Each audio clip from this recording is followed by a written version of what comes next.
Assalamualaikum warahmatullahi wabarakatuh. Perkenalkan, nama saya Nia Rahmawati. Saya mahasiswi dari IAIN Surakarta, kelas PGMI 3E dengan NIM 193141157. Nah, di video kali ini saya akan membahas tentang mendamaikan logika normativitas dan historisitas dalam studi agama.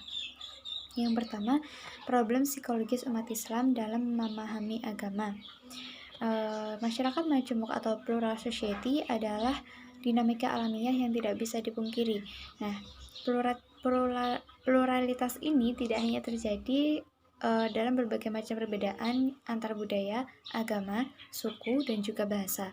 Namun, di sini juga terjadi perbedaan intern agama, budaya, suku, dan bahasa.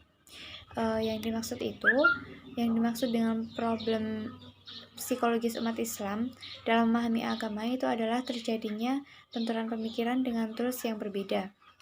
Bahkan tidak jarang metodologi itu memahami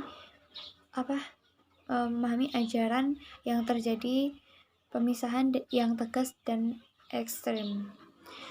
Relasi antara ahli kalam dan filosof Muslim tidak pernah bersahabat. Nah, di sini termasuk terjadinya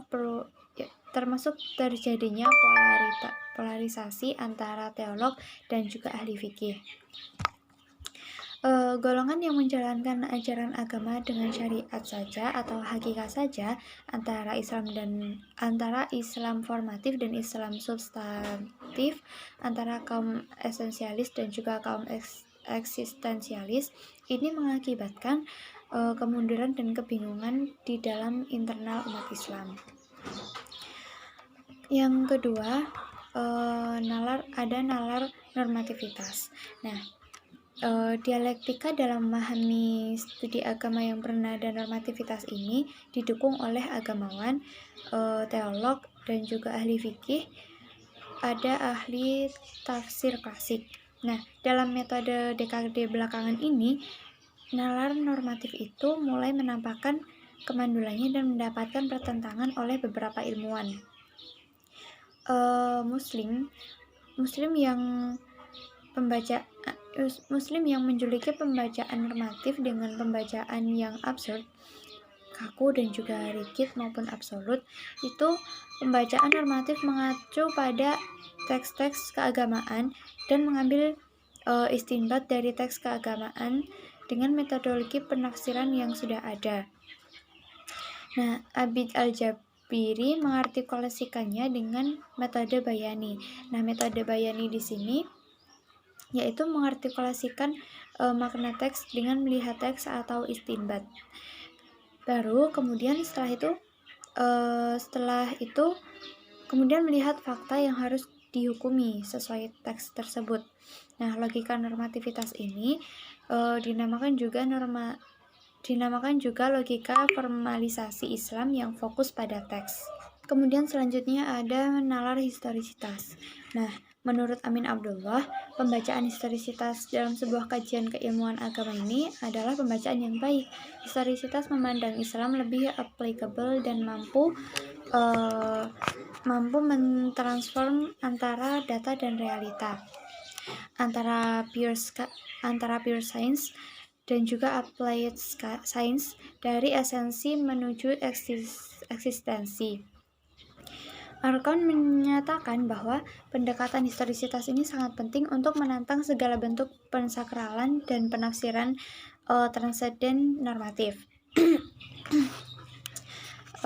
Kemudian, logika historisitas dalam memahami wacana keilmuan Islam itu lepas dari formalisasi dan ketentuan rigid. Di sini, yang terpenting adalah bagaimana manusia itu mampu mengadakan pembacaan ulang dengan melihat problematika yang ada secara konteks di tengah masyarakat. Kemudian setelah itu mengkaji dalil yang ada di dalam nas serta berusaha mengkontekstualisasikan antara fakta dan juga nas. Nah, logika historisitas ini adalah logika yang berdamai dengan fakta dan berusaha toleran kepada fakta dengan tanpa meninggalkan teks.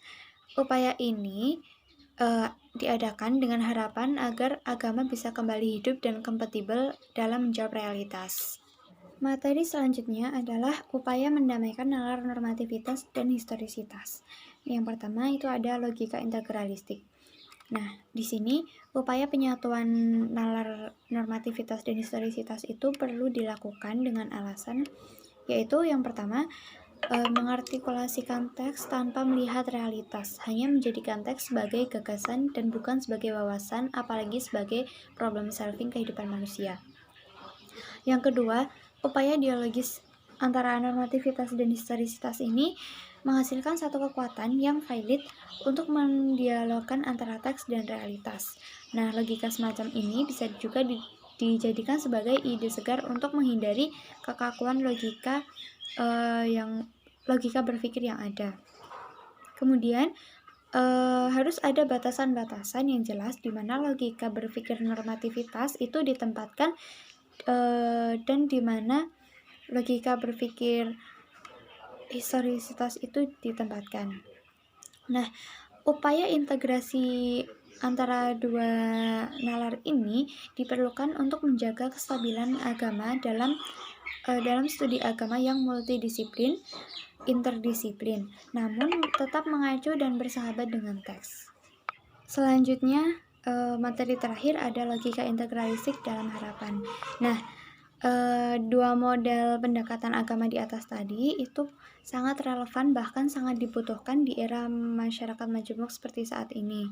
Namun, dua pendekatan di atas, baik yang pendekatan teologi normatif ataupun pendekatan empiris historis, itu berperan cukup penting demi perkembangan keilmuan keagamaan sebagai sebuah diskursus.